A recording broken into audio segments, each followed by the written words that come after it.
start with some yellow. Here's a bit of my gamboge. I'm seeing that the sky is a little more yellow. There's an open section of sky beneath this cloud bank, and it's yellower at the top of that section, which makes me wonder. It actually makes me wonder. My first reaction when I looked at these pictures is that the sun had gone down beneath these trees, but I'm sort of also wondering if perhaps the sun isn't beneath the cloud bank. Not sure.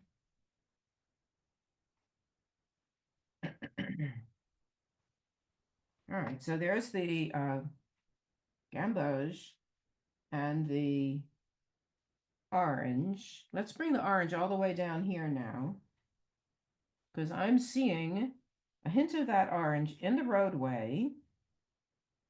This was a pedestrian street, by the way. I imagine at one time it was a roadway, but it is no longer a roadway. There were no cars.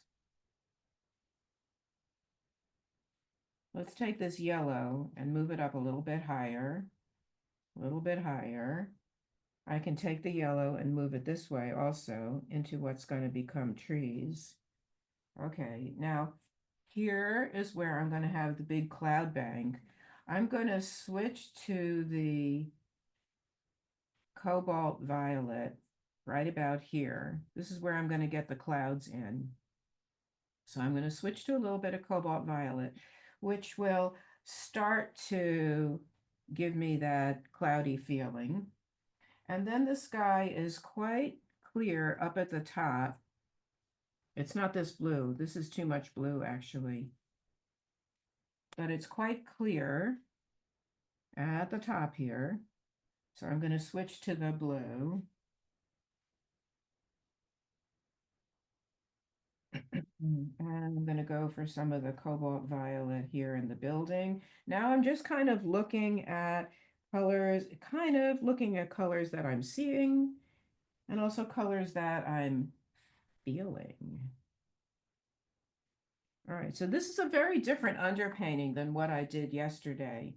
And I really think, not that I'm telling you that you must look at the recordings, but you will see something very different happening in yesterday's recording, in terms of the underpainting.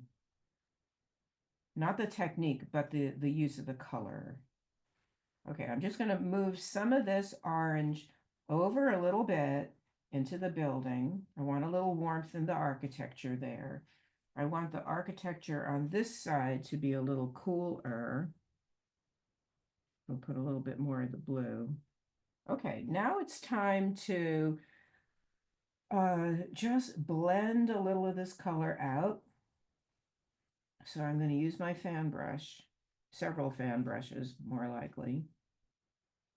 After this all dries, by the way, which will probably take an hour or so, at least an hour, I'm going to come back to it and I want to paint the cloud bank.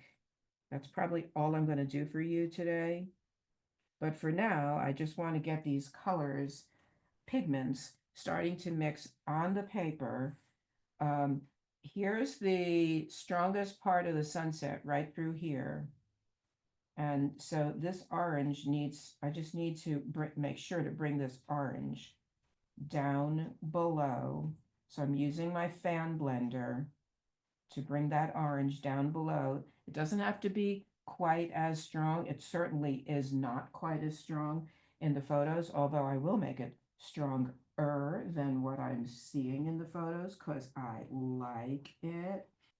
I want to get another hit of orange in the sunset, and my orange has gotten a little contaminated once again. Let's go for a little bit more orange. Here we go. In fact, I'm going to mix a little of my gamboge into that orange. Let's warm it up just a little bit. Okay, better. And I'm going to make a couple of marks. I'm just using the side of the brush now, the point of the brush. And I'm bringing it across this area. This is going to be the open area of the sky. See that? All right. And then let's bring it down where it's reflecting down into the road. I'm going to make some vertical marks. I'm going to leave these marks. So I've got the marks here that are a little stronger going side to side, and a few of these marks down here coming vertically down. And one more thing, and this is something that I was very concerned about with yesterday's underpainting, is what's going to happen as this underpainting dries? Well, we all know watercolor dries lighter, doesn't it? It always dries lighter. So in an underpainting like this, which is super saturated with water, it's going to dry significantly lighter.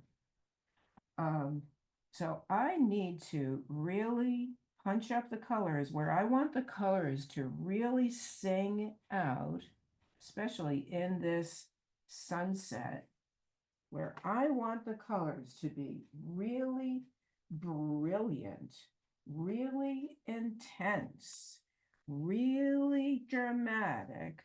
I want to make sure that I'm not going to lose them as this underpainting dries. So I'm just adding a bit more pigment, especially in the area of the sunset, where I want it to be yellow and orange, and also where it's reflecting down into the street. I think this is going to dry just fine up here. It's going to lighten a bit more, which is what I want. And I'll come back in with that nice mid-value cloud after this all dries.